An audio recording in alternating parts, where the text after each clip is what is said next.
حاضرین کرام، حجاج بن یوسف کے نام سے سب واقف ہیں۔ حجاج کو عبد الملک نے مکہ، مدینہ اور یمن کا نائب مقرر کیا تھا اور اپنے بھائی بشر کی موت کے بعد اسے عراق بھیج دیا، جہاں سے وہ کوفہ میں داخل ہوا۔ ان علاقوں میں حجاج کا 20 سال تک عمل دخل جاری رہا۔ زبردست فتوحات حاصل کی۔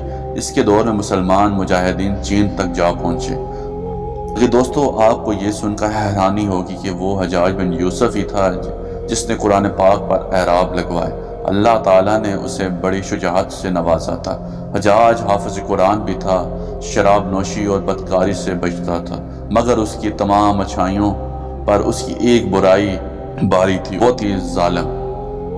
حجاج بن یوسف بہت ظالم شخص تھا۔ اس نے اپنی زندگی میں ایک خونخوار درندے کا روپ دھارا تھا۔ ایک طرف محمد بن قاسم کفار کی گردنیں اڑا رہا تھا اور دوسری طرف وہ اللہ کے بندوں اور اولیاء کے خون سے بھی کھیل رہا تھا۔ تاریخی ریکارڈ کے مطابق حجاج 1,20,000 انسانوں کا قتل کیا تھا۔ اس کے جیل خانوں میں ایک دن میں 80,000 قیدی ایک ہی وقت میں موجود ہوتے تھے۔ ان میں سے 20,000 کے قریب عورتیں تھیں۔ اس نے جو آخری قتل کیا حضرت سعید بن جبیر کا قتل کیا تھا۔ انہیں شہید کرنے کے بعد حجاج بن یوسف پر وحشت سوار ہو گئی تھی۔ وہ نفسیاتی مریض بن چکا تھا۔ حجاج جب بھی سوتا، حضرت سعید بن جبیر اس کے خواب میں آتے اور کہتے کہ تو نے مجھے کیوں قتل کیا؟ میں نے تمہارا کیا بگاڑا تھا؟ اس کے ساتھ ساتھ حجاج کو ایک مہلک بیماری بھی لگ گئی تھی۔ اس بیماری میں سخت سردی کلیجے سے اٹھ کر سارے جسم میں چھا جاتی۔ وہ کانپتا تھا۔ آگ سے بری انگیٹھیاں اس کے پاس لائی جاتی، اس قدر قریب رکھ دی جاتی کہ اس کی کھال جل جاتی۔ حکیموں اور طبیبوں کو دکھانے پر معلوم ہوا کہ اس کے پیٹ میں سرطان ہے۔ ایک طبیب نے گوشت کا ٹکڑا لیا اور اسے دھاگے کے ساتھ باندھ کر حجاج کے حلق میں اتارا۔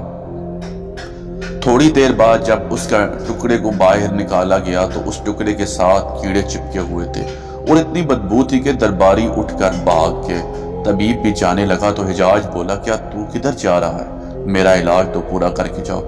طبیب بولا، تمہاری بیماری زمینی نہیں بلکہ آسمانی ہے۔ تو اللہ تعالیٰ سے پناہ مانگ۔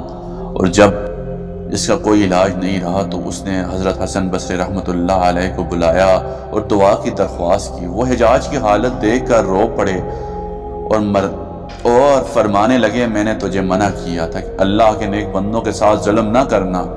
جب اس نے دیکھا کہ اس کے بچنے کے امکان نہیں تو قریبی عزیزوں کو بلایا اور کہا، میں مر جاؤں تو میرے جنازہ رات کو پڑھنا، صبح تو میری قبر کا نشان بھی مٹا دینا، کیونکہ لوگ میرے مرنے کے بعد میری قبر میں بھی نہیں چھوڑیں گے۔ اگلے دن حجاج کا پیٹ پھٹ گیا اور اس کی عبرتناک موت واقع ہو گئی۔